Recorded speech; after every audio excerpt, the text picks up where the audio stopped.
This is Laricy Live, and I'm your host, Matt Laricy. We're giving you unfiltered access to the world of real estate, where we can cover the market trends, news, and honest answers to keep you ahead of the real estate game. Laricy Live is brought to you by Lincoln Title.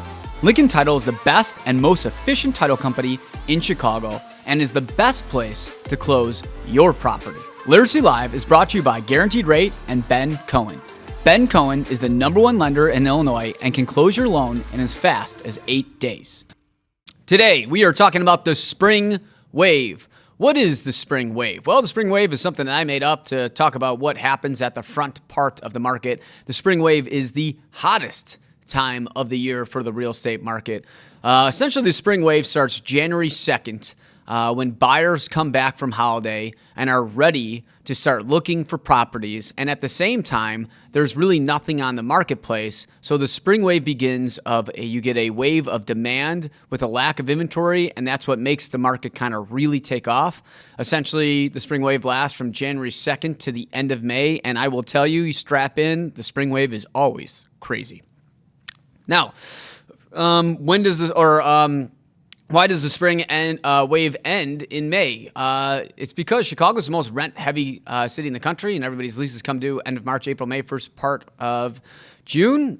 So by June-ish, people have already decided to buy or rent. So once we hit June, we hit what I call the summer shift, another made-up terminology, where we see 50% of demand leave the marketplace. So essentially, we see these same patterns happen in the market every year, okay? Then inside what normally happens that year, the market can either be better or worse due to certain factors, okay? So, you got the spring wave, then you got the summer shift, then you got the fall push, and then you got the holiday market, okay? So, these are just kind of like the different ones. So why do I think the spring wave is going to be so hot this year? Well, we got three factors affecting it. One, you got the natural spring wave that happens, okay? The rental market. The second thing is when we look at the rental market, we look at that a lot of the rents are up 25% more than where they were 2 years ago, which means that we're kind of looking at record high rents, and you got a lot of buyers who've been kind of hesitant to buy last year due to the freeze, where they're like, hey, I'm just going to rent again this year. Rates are high. I think they're going to drop. And then they're kind of realizing that's not happening. So they're getting right into the marketplace. The second big reason, I think, is because rates are going to be hovering around an 18-month low. And I think people, again, like I just said, kind of realize that they're not going to be able to get that 2 or 3% rate again. So they're just kind of understanding that, like, hey, this is going to be the time. This is my time. I'm gonna make it happen. And the third reason is mostly just because. So why do I think the spring wave is going to be so good this year? Well, you got a few factors. One, you got the normal spring cycle, which is people's leases coming due. Second thing is that last year a lot of people were kind of frozen, meaning they didn't want to move because they were locked into a low interest rate. Third reason is also have to do with interest rates and the fact that we're hovering around 18-month low interest rates, and people are like, hey, now they realize that we're not getting back to 3, so it's motivating them to move. And then the last factor, the fact that rents are at 25% higher than they were 2 years ago. So people who are renting are kind of like, hey, listen, this is it. This is my time to buy. So when I factor on those reasons, plus your normal spring wave, I think this is going to be the best spring wave we've seen since 22. And if the first few weeks are anything to show for it, it looks like we're going to be right. So the market is definitely picking up and getting better. What does the spring wave mean for buyers? Buyers have to know is that you guys just had the power. So for the third and fourth quarter, I would say most of the third quarter was a buyer's market, and the fourth quarter was a full-fledged buyer's market. Now you have lost the power. So the spring wave means for you as a buyer is like knowing that, one, you don't have the power anymore. Two, you're going to have way more competition. And three, you're going to have to move way faster. 4 or 5 weeks ago, you could walk into a unit, you'd see a listing agent. The listing agent be breathing over you. They'd be hovering over you. They'd be like, hey, did you see this? Did you see this room? This is how old this type of stuff is. They'd be following up with you. They chase you out of the unit. They stand out front with you. It's kind of awkward. And then all of a sudden, by mid-January, you walk in the unit, and that same listing agent's like, yeah, hey, guys, highest and best is due at 5 o'clock. And you're like, it's 3 o'clock. They're like, yeah, it's due in 2 hours. You're like, well, hey, how old's the roof? And the listing agent's like, Yeah, highest and best is due at 5. And you're like, okay, just out of curiosity, HVAC, any information you want to give us? And the agent's like, I said the highest and best was due at 5. Did I stutter when I said that? Like, just not sure. So like now all of a sudden you get very cocky sellers agents that don't want to do anything, and it blows my mind because I do have a lot of clients who are looking in like November, December. Now they're looking like, why did everything kind of shift? Why are people not answering my questions anymore? I'm like, because they don't have to. Because here's the thing, if you start asking questions while you're here, the other guy that's not asking any questions, when there's 2 offers on the table, who do you think that agent's going to choose? You're going to be like, well, the other people didn't seem like they're as difficult. So you as a buyer, you need to like put your game face on when you walk to these places. Don't ask too many questions. Let your agent ask the questions. Understand that you're going to have to move way quicker than you did, and know that like when you see something, it's going to pop. Now the upside for you as a buyer in the spring market is the last probably 3 months, there hasn't really been any new inventory come on the market. It's kind of felt a little bit more like Nordstrom Rack. Everything's kind of picked over, some good finds here and there, but nothing's really been new. And now, as we enter into the spring wave, we're going to start seeing a lot more new options pop. You as a buyer just are going to have to move a lot quicker. What does the spring wave mean for a seller? It means for a seller, speed is everything, okay? The people who list first win.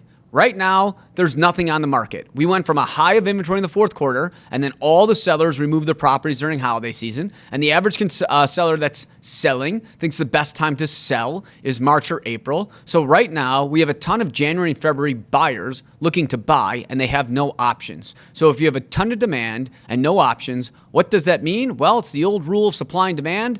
Less supply, higher demand, higher prices. You could get more money by listing earlier. So you should go on earlier. You should also know another thing during the spring wave, if you're sellers, that you now have the power again. So you will be in a better position than you were 3 months ago. We went on a lot of listing appointments in October, November, and the seller said, hey, I want to sell quickly. Let's go on the market now. And we're like, no, let's not go on the market now because it's doom and gloom. And right now, it's all rainbows and unicorns. The market's hot. So you as a seller need to know is that like speed is going to mean a lot, meaning that you want to be one of the first ones to come on the market, because once spring break hits, there's going to be a lot more options for buyers, and we're going to have buyers who have already bought, and more competition usually means not as high of a price. And also, you really want to make sure that you price your property accurately, because the properties that are priced well are selling for more money. So these are all things that you as a seller need to know during this the spring wave. Is the downtown market going to feel the spring wave? So the downtown markets, for everybody who hasn't listened to one of these, we have a tale of two cities. You got the downtowns and you got the outskirts. The downtown markets are not feeling the spring wave. I will say that the downtown markets are getting more showings. We are not seeing a wave like we're seeing in the outskirts. I can say that we are selling some places. We've sold some places downtown this year, places that didn't sell a year ago. But the downtown markets are still a little bit of a struggle. And I don't think that we're going to see what I would call a spring wave for the downtown markets. We'll call it a spring splash. Maybe that's what I should call for the downtowns, like the spring splash. It's a little splash here and there. Get a couple showings sprinkled in there. You're not going to get soaked, but, you get a little wet. Hopefully a little wet gets you a sale. So, that's why I would say it's all relative. So if somebody's like, well, I hear it's a great market, I hear it's a terrible market, I'm like, well, what are you selling and where and what's your price point, right? You got a $2 million penthouse in River North, there's not even a spring splash. It's a hardcore buyer's market. You got a 2-bed, 2-bath in Lincoln Park, $450,000, strap in. Place is going to fly. So, you have to understand, when we talk about these spring waves, you got to dissect it because it's very relative to what you are selling. What price point is going to be the hottest during the spring wave? Anything under $500,000. That entry level under $500,000 is the hottest during the wave because those are the main people that are renting, and their rents have gone through the roof. They're comfortable with the rates, and they are ready to pounce. They're kind of like a lion in the weeds waiting for that gazelle to pop. They are ready to go. So you got a place under $500,000, get it on the market before everybody else does, and you're going to get a lot more money for it. It's funny that I had a lot of places on the market, let's even say under $750 in the fall that I couldn't give away, and we're still in the pockets, and we're getting nonstop showings. I was like, we couldn't give this damn thing away 2 months ago. Real estate's a game, guys. If you know how to play it, you're going to win. When you know where these things are at different times of year, real estate trades at different prices, time the market correctly, and you could do well. Why do we call it a spring market when there's still snow on the ground? So, this is a big question people say. It's like, well, why do I want to list? I mean, right now while this is being shot, it's like negative 10 degrees outside. It's like, who's going to come out? A lot of people are going to come out. People don't not go out and look at places because it's cold outside. If somebody's lease is coming up, it's not like their rental building's like, hey, by the way, we're just not going to kick you out because it's cold outside. Like, yeah, you're out. Your lease is up. You're gone. So, spring starts when, we're tied to these rental cycles, which means January is the new April. So if you're listening to this and you're a seller in the suburbs, okay, and you're like, Matt, January is terrible in the suburbs. Honestly, it usually is, okay? But in the city markets, January is the new April. That's the best way to look at it. So, when people think, and here's a questioner, is I thought April was spring. I mean, sure, April and May are like unbelievable months still in the city, but January, February are better than July and August. And July and August are great months in the suburbs. So it's things you have to realize of how these cycles play out to try to win. What are the benefits of buying at this time of year versus waiting till summer, the summer low or fall? Well, first off, it's not a summer low. It's called the summer shift. And we got the fall push. Let's get these terminology right, guys. The benefits of buying now is you get the best quality inventory. So it's catch-22. You get the best quality inventory in the next 5 months, and you got the most demand. So you will pay more to buy in the spring wave. There's no doubt about it. There's a premium to buy during spring wave. You want the best product, you're going to pay a little bit of cash for it. Now, if you buy in the summer shift, you don't have as many options, but you'll definitely get a little bit of a better price. Let's break this down in prices for everybody out there. Are we talking like $200,000 difference?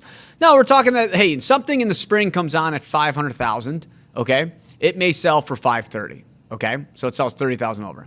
That same place comes on in the summer, comes on at $500,000. It may only sell for like $510,000, right? Still going to get multiple bids in the first part of summer if it's a hot property.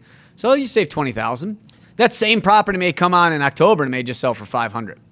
So we're talking about like a $30,000 swing is probably realistic of what we're talking. So listen, I'm not trying to sound like a jerk. That $30,000, it's not a lot, but hey, is $30,000 you gonna spend that much by renewing your lease to try to get a better price in the fall? Are you gonna try to maybe you're gonna spend $500,000 on a place you don't like as much, but you save $30,000, but now you got a place you don't like as much? Does $30,000 mean that much to you? Again, I can't tell you what the money means to you. I can only tell you, here's what's going to happen during the year, and then you have to decide as yourself what makes the most sense for you. These are all personal questions. I'm just here to tell you, hey, here's the advice, and here's what we're seeing, so that you, as a consumer, can make the best decision of what works best for you and your lifestyle. What neighborhoods get tons of multiple bids during the spring, or why do some neighborhoods get tons of multiple bids while others don't? Honestly, the outskirts are it's crazy. Under $1 million in the outskirts right now is insane. It's batshit crazy. Like everything we got is getting overwhelmed showings. We're getting offers left and right on most of our stuff, and then our downtown stuff is crickets. I mean, I got a few properties downtown that haven't had a showing in 6 months. That's not a joke. And I know somebody's out there like, oh, you're a terrible agent. Well, I got that same price point, guys, in like Lincoln Park, and I got multiple bids. So am I terrible? I mean, yes, you probably still think so. But I'm just saying in general is that like I can't change the marketplace. I can't change the demand. Right now, a lot of people feel downtown. They don't want to live downtown because they want more of a neighborhoody feel, okay? A lot of people aren't going back to work as often, so they don't want to be in as a congested place. And the crime in the downtown markets has been worse than it was pre-pandemic, and that's pushed people away. Those are the main things that people are telling me. This is not my opinion on it. It's just that when I talk to a consumer like, hey, you get a better deal in River North than you can in Lincoln Park, they're like, yeah, well, I don't want to live in River North because of these reasons. That's it. I'm just repeating it. And I hear that 100 times a day, 7 days a week, okay? I live in River North, so I like it. I feel completely fine down there. I like being around a bunch of stuff, but a lot of people don't. But guess what, guys? That's why they make red cars, black cars, and blue cars. Everybody's got their own opinion. There's no right or wrong answer. Again, these are all personal things. I can only tell you where the market is and what I am seeing firsthand. Why do people need to pull the trigger quicker at this time of year? So it's funny, in October, in holiday season, you could see a place, we could see a place together and like, hey, I'm going to sleep on it. Let me get back to you in a few days. I'm going to talk to my parents. And I'll be like, hey, no problem. Take your time. Week later, you come back to me. I think I want to make the offer. Sure, no problem. Let's negotiate. Let's go in low. That's the conversation in the fall, holiday season. In the spring wave, we get out of the property and you're like, hey, Matt, I want to make an offer. And I'm like, great. I'll text my assistant. I'll have the offer in your inbox in the next 10 minutes. And they're like, whoa, I don't know if I could sign tonight. I'm like, listen, they just said that highest and best is due at 5 and it's 3 o'clock. You got less than 2 hours to get this in. You either make the offer on it or you pass on it. Doesn't matter to me. I'm not an upseller. I'm not a pushy guy. I'm just telling you, you heard them firsthand. It's due at 5. You want to call their bluff and wait till 6 and miss it? That's fine. I don't want to be the one to be blamed for it when it goes. So that's why you have to pull the trigger faster, because there's more demand, there's more competition, and things move faster. And that's a big wake-up call for people who are looking in the fall, then start looking this spring. And I hear this every year. My fall buyers that were doom and gloom are like, oh, now the market's too hot. I think the market's too hot. I'm going to wait till the fall. And then they're on this cycle for the rest of their lives. Because then the fall comes like, well, I don't really like any of the properties, and I hear the market's going to drop next year, so I'm going to wait. And then the spring market hits, and the spring market takes off like a rocket ship, and they're like, I think the market's too hot right now. I'm going to wait. And the fall market hits, and they're like, I don't really see too many options that I like, and I hear next year's going to fail, so I'm going to wait till the spring market. And the spring market starts again, like, oh my God, it's so hot. Happens every year. I got a lot of buyers that are on that cycle probably for 4 or 5 years. And I still talk to them. I'm not saying there's anything wrong with it, but I'm saying like it's the same cycle. These cycles will happen after I die, when my kids die, when my kids' kids die. It's just going to be relentless of this cycle. You just have to know how the spring wave moves and then understand it. How do I win out with multiple bids during the spring wave? You got to have somebody that knows it. First off, you want to win a multiple bid in spring wave, have your agent call and present the offer. Let me repeat this. Have your agent call and present the offer. I will tell you guys right now. Now, this make me sound like a douche, but as the guy that sold the most real estate in the city of Chicago, I almost never, ever, ever, ever, ever get a call when somebody's presenting an offer. 99.9% of the time, it is just emailed to me, okay? No text, nothing. It's just emailed. If your email goes to my spam, which two of the big companies just for some reason automatically do, and I don't check my spam, you have missed out. I also don't understand why you are hiring somebody who doesn't negotiate. In my opinion, a quarter of a realtor's job is to negotiate. If you're not willing to negotiate, then you shouldn't be in this job. That is the point of this position. But if you want to win a multiple bid, you need to have your voice heard. I will tell you, I weigh people's offers more if their agent calls and presents it. Because then I know their person wants it, and I also know I'm dealing with an agent that I could deal with. Do you know who I don't want to deal with? The person that's like, hey, I know you said highest and best is due at 7. I'm going out to dinner tonight, okay? Probably going to be out late, and I'll get it to you by like 9 or 10 a.m. tomorrow. Is that cool with you? TKS, thanks, kissy face. That's not who I want to deal with. And the reason I don't want to deal with that is because those people are always the people to ghost you, meaning that we get a cancellation letter and then I have to, tuck my tail between my legs and go talk to my seller. And they're like, hey, why did we get a cancellation letter? We had 2 offers. I'm like, I don't know. I can't get a hold of the agent. They probably went out to dinner again. Like, these are the people you don't want to hire to negotiate during a multiple bid. So if you want to win a multiple bid during prime time, you need to call and present it. You need to make sure that you're willing to waive some of your contingencies, meaning waive your finance contingency, take it as is. Make sure that you got all of your financing and everything else in order. Because if you don't have all of this done and taken care of, and make sure that you don't come off as difficult in the showing, you're not going to win. As a seller's agent, like what I tell my sellers when we have multiple bids, I always say, like, what is my least path of resistance to close? Like, what's my sure thing? Now, there's no 100% thing is a sure thing, but hey, with Bally's Casinos up, let's use this as an example. If I'm walking into Bally's, what are my odds to win, right? I'm going to take the one that has me the greater odds. The agent that calls me up, the one that has the less contingencies. Obviously, the stronger agent's also going to weigh into that, making sure they have a strong pre-approval letter from a lender that I've heard of, not like a Rocket or something that doesn't like really pre-approve these guys, okay? And I'm going to then tell my client, on paper, this is going to be our best position to win. So you as a consumer, if you're worried about winning a multiple bid, you need to make sure you do your homework and get all your stuff together to have an A team ready to go. So when you start slinging offers, they can be taken seriously. What I don't like is offers that are half put together. An agent I can't get a hold of only emailed me. I got like an approval letter from a lender that I can't get a hold of. It's a 1-800 number and nobody can talk to them. I've never heard of them ever. And it's just like not strong terms. Yeah. The odds of you winning a multiple bid, negative. Can I raise my price since the demand goes up? No, but if you're on the market now and you haven't sold, that usually means you're overpriced anyways. But I can tell you is that if you're a seller in the outskirts, you could reach a little further. Not that, let me put it this way. If something's worth $700,000, you can't ask $750 now, but maybe you can ask $710. Okay. Personally, I would still ask $700 because it might get bid up to $725 during busy season. But if you price it at market, you will get more money. Everybody likes a sale. I use this example all the time. You go to Nordstrom Rack or you go to Nordstrom's for an anniversary sale. You plan on getting one pair of jeans. Then you get 10 pair of jeans and a bunch of other stuff. And then you come home and you tell your significant other, well, it was on sale and I saved a bunch of money. So I feel good about myself, right? That's what people want. People want to feel like they win. Well, when they feel like they win is when something's priced at market value and then it bids up and they feel good about it. That's how you get the most money. When does the spring wave peak? Okay, so the spring wave peaks, in my opinion, end of March, beginning of April. So like right after spring break, because right after spring break is when the third big wave of inventory comes on. So you have 3 big waves of inventory in this initial spring season. Right after the first of the year, day after the Super Bowl, right after spring break. Right after spring break, you get that last final huge push before Memorial Day. And at that point, the market kind of peaks, okay? And that's as good as it's going to get. That's kind of like, you never really know when you're kind of in your best moment. But I always tell people, when you're in June, you're looking back at your year of like what your best months were. The end of March and April is when it peaks. That's it. That's the best it's going to get. And then every day from there, it kind of goes down for the rest of the year. That's literally the peak of the year, 4 months in.